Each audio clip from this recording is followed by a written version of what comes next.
సోమందేపల్లి మండల కేంద్రంలో మార్కెట్ రోడ్లో గల బసవేశ్వర స్వామి దేవాలయంలో పౌర్ణమి రోజున అద్భుతం చోటు చేసుకుంది. శివలింగం వెనుక భాగాన నాగేంద్రుని పడగ రూపంలో దర్శనమిస్తోంది. ఈ అరుదైన సంఘటన చూడడానికి మండల ప్రజలు పెద్ద ఎత్తున తరలి వస్తున్నారు. వివరాల్లోకెళ్తే శ్రీ సత్యసాయి జిల్లా సోమందేపల్లి మండల కేంద్రంలో వాల్మీకి సర్కిల్ నందు గల పురాతన శ్రీ బసవేశ్వర దేవాలయం వెలిసి ఉంది. ఈ ఆలయం కొన్నేళ్లుగా పూజాదులు లేకపోవడంతో శిథిలావస్థకు చేరుకుంది. ఈ దశలో సోమందేపల్లికి చెందిన కొందరు యువకులు ఒక టీమ్గా ఏర్పడి ఆలయాన్ని శుభ్రపరిచి ప్రతిరోజు ధూప దీప నైవేద్యాలు చేస్తూ వస్తున్నారు. ఈ సందర్భంగా కొత్త సంవత్సరం పౌర్ణమి రోజున ఆరుద్ర నక్షత్రం శివముక్కోటి రోజు అయిన ఈరోజు తెల్లవారుజామున పూజలు చేయగా వెనకాల తెల్లని వస్త్రంపై నాగేంద్రుడు పడగ విప్పి ఆడుతున్నట్టుగా కనబడటంతో ఈ విషయం ప్రజానికానికి తెలిసి మహిళలతో పాటు ప్రజలు తండోపతండాలుగా రావడం, ఈ వింతను చూడడం, దానిని సెల్ ఫోన్లో బంధించడం జరుగుతోంది. ఇది ఖచ్చితంగా శివలీలే అని కొందరు అంటుండగా దీపాల వెలుగు అలా కనపడుతోందని కొందరు వాదిస్తున్నారు. ఏది ఏమైనా శివముక్కోటి సందర్భంగా శివలింగంపై నాగేంద్రుడు ఆడుతున్నట్టుగా ఉన్న ఆ దృశ్యం చూడడానికి రెండు కళ్ళు చాలవు అంటున్నారు భక్తులు. ఈ విషయం సోషల్ మీడియాలో వైరల్ కావడంతో ప్రజలు ఈ వింతను చూడడానికి ఎగబడ్డారు.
కొంచెం సైడ్ వీడియో తీసుకుంటారు.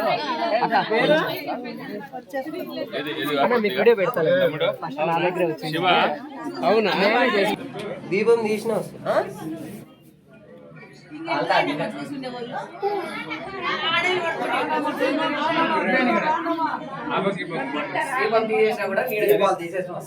చెయ్యి అడ్డం పెట్టినా కనపడుతుంది.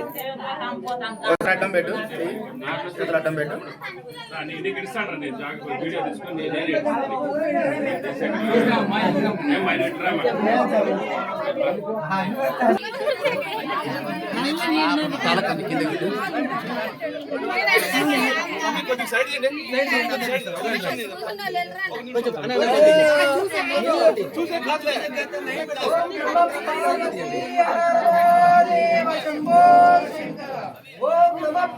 నా మాట పెట్టి చెప్తా, రమ్మని చెప్తా.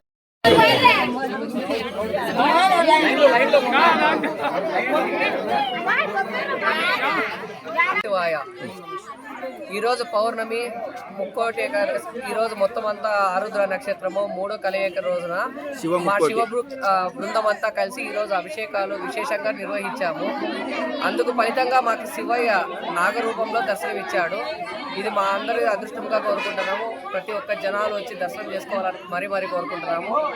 సర్వే జన సుఖినో భవంతు, లోక సమస్త సుఖినో భవంతు. మీరు ఎలా కనుక్కున్నారు దాన్ని? పూజ అయిపోయిన తక్షణమే మాకు కనిపించినది వచ్చేసి శివయ్య రూపము మహా నాగపామ అవతారంలో వచ్చి కనిపించాడు. అది మేము చూసి ఫోటోలు తీసి గ్రూప్లో పెట్టినాము. అందరికీ తెలియడం వలన జనాలు తండోపతండాలుగా వచ్చి చూసి వెళ్తున్నారు. ఇది శివలీల కాక ఇంకేమీ కాదు. ఈరోజు ప్రత్యేకంగా శివముక్కోటి, అదేవిధంగా కొత్త సంవత్సరం ఆరుద్ర నక్షత్రం రోజున తెల్లవారుజామున 4:30కి స్టార్ట్ చేసిన అభిషేకము అయిపోయిన తర్వాత పూజ అయిపోయింది. ముగించుకున్న తర్వాత ప్రసాదాలు అంతా పంచి పెట్టేసిన అందరికి అయిపోయింది. విశేషం ఏమనగా చూస్తూ ఉన్నట్టే స్వామి లీల కనిపించింది నాగపాం పడగల రూపంలో. ఇది ఆశ్చర్య విషయం కదా, శివలీలే. అది మాటల్లో చెప్పలేంత ఆనందంగా ఉంది. ఎందుకంటే ఇంతకుముందు ఇంత వచ్చేవాళ్ళు కాదు. మామూలు శివసేవకులు అని ఒక టీం ఏర్పాటు చేసాం కొత్తగా. ఆ టీం ద్వారా డైలీ రెగ్యులర్గా పూజలు నిర్వహిస్తున్నాము. ఇంకా ప్రత్యేకంగా ముందుకు సాగాలని కోరుకుంటూ ఆ శివయ్య దాడులు మనసరకు ఓం నమః శివాయ. దీపాలు పెట్టినారు కదా, చాలా మంది ఏమంటున్నారంటే దీపం నీడ అంటారు. దీపం నీడ అయితే దీపం పక్కన పెట్టినా ఆ లీల అట్లే ఉండదు కదా. ఆ నీడ ప్రత్యేకంగా ఇప్పటికీ కనిపిస్తుంది. ఇంతమంది ప్రత్యేకంగా వచ్చినారు కాబట్టి ఆ దృశ్యం కనిపించింది. చాలా సంతోషంగా ఉంది ఈరోజు. ఓం నమః శివాయ.